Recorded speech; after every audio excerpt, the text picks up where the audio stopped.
Hi, my little musicians. I'm here to teach you a lesson that I know I tell you don't try at home, but now we have to try it at home. Before we get started, make sure you grab an adult. You're going to need their help. Please do not attempt this on your own. It's definitely something that you need the adult present for. Once you get that adult, here are the few things you'll need. You will need your instrument. You will need a tuner. If you don't have a tuner, use your phone. If you don't have a phone and you happen to have a keyboard, use the keyboard. Also, grab your method book. The last page of your method book shows you the names of the strings, and you know that's important because you have to tune your instrument to the correct string name. If you are a violin, you're going to be tuning your D and your A string, which are the strings in the middle. If you are a viola or cello, you're going to be tuning your outer strings. Those are the ones when you're looking at it, that's all the way to the right and next to it. The skinniest string and the one next to that one. I'm not going to talk about bass today. If you are a bass student and your instrument needs to be tuned, have your grown-up contact me. Most of you, I've been to your home already and have taught you how to do it. But if you're having trouble, I would love to hear from you, so please contact me separately. If you're a bass student, you no longer need to watch this video, but I do look forward to hearing you play once again. Okay, let's talk about the part that you're going to need in order to tune. The fine tuner is at the bottom. Let me show you on my violin here, because I have all four of them. See these little things? These are the fine tuners. That's what we're going to use today to tune. These are tuning pegs.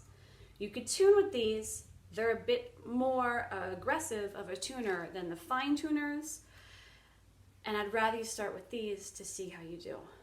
I could show you how to tune with the pegs as well, but I want to get started down here because hopefully your instrument is not as out of tune as we think it is.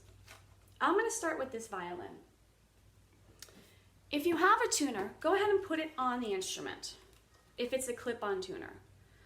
It might be just a standalone tuner, and then you could just hold it next to the instrument. Now, if you're using an app, and there's so many for free, please do not buy one. You're going to put that app close by. As you can see, this app is trying to figure out what note I'm talking to, but it's all over the place. No matter what you're using, you'll see a letter. For example, it's showing me the letter A. This is the A string.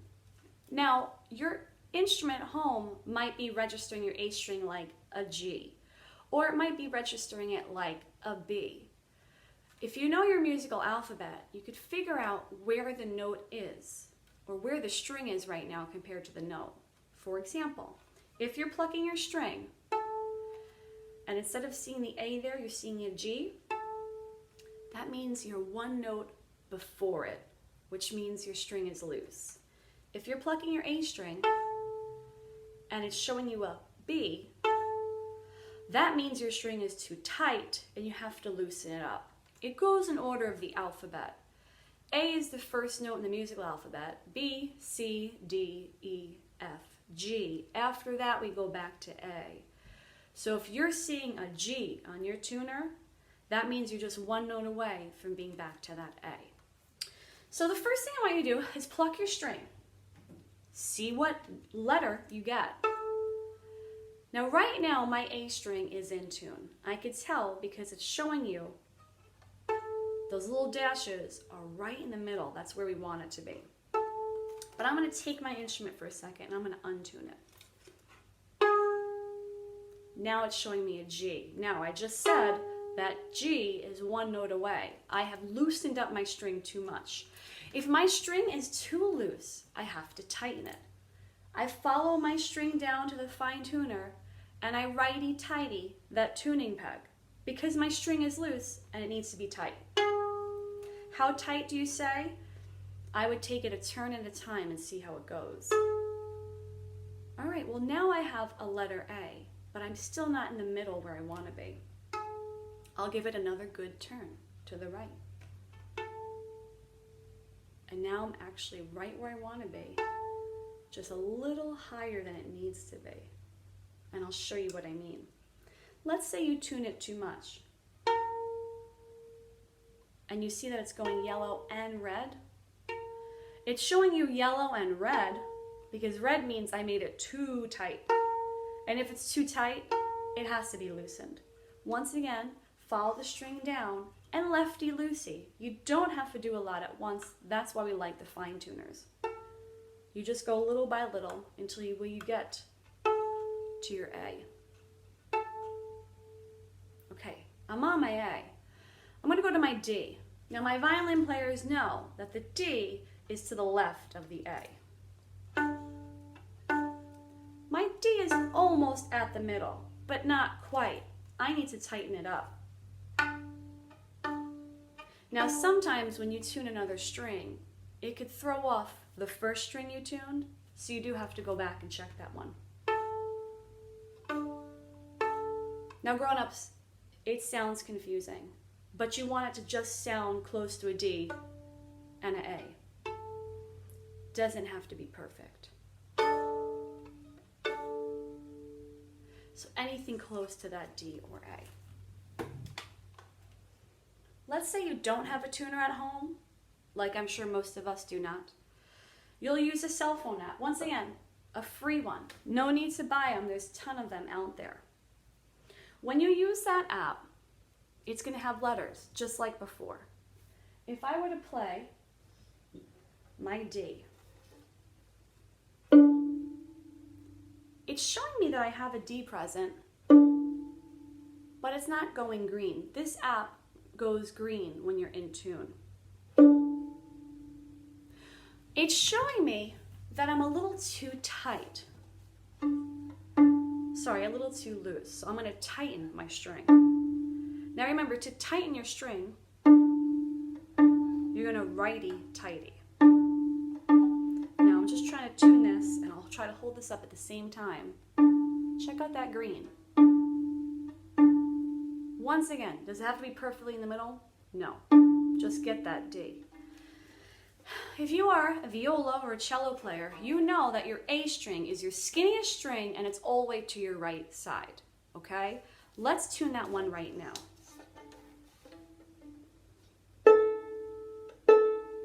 I'm not exactly where I need to be right now, but at least it's showing me that I'm close to an A, but it's not green.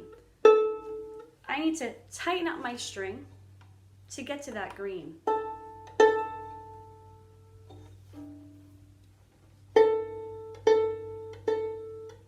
Now I'm going to go back to the D to check it. And my D got a little thrown off, but like I said, it doesn't have to be perfect in order to practice it. You want it to be relative to each other. And if you do want to make it perfect, you just go back with a little turn. See, when it comes to tuning, it can be very overwhelming and just downright confusing. The best bet is to just make small turns until you get where you need to be. All right, some of you might be looking at this tuner and thinking, I don't even understand how to make sense of what I'm looking at here.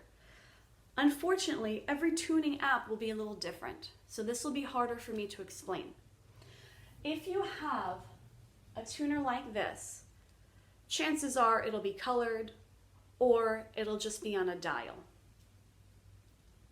If you're using a tuner app, then you're going to have to figure out, it might go green or it might go to the left or to the right. All right, grown-ups, here's what I want you to do. I want you to try it. If you see that the tuner is going further away from that D, then you're either making your string too loose or too tight. Let's say your D is turning into an E. E is the next letter in the alphabet, right? So that means you've surpassed the D, which means you're now too tight. So you're gonna loosen up that string. Let's say you're tuning that D and you see a C. Well, C is before D in the alphabet, which means you're not there yet. Tighten it up. This is why I want you to start with those tuning pegs. With those fine tuners rather than tuning pegs so that you have the delicate touch of just the small turns. If you're really not getting it, then we're going to use the tuning pegs.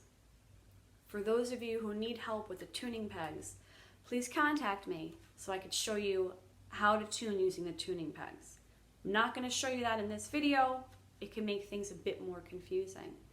But I will definitely upload another video that explains everything once again. Now, grown-ups, if you pop a string, don't panic.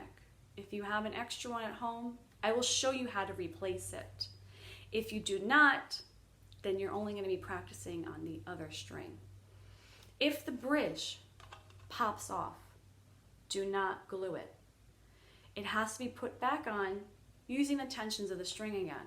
If your bridge pops off, contact me and I'll show you what to do. Once again, it's a very confusing process and it can be very overwhelming. Your best bet is to start small turns, small adjustments, and take it from there. Don't try to tune it too much, too vigorously, then things will get too confusing. In the meantime, I hope you enjoyed all the practice time you've had so far. Now, good work and best of luck with tuning your instrument.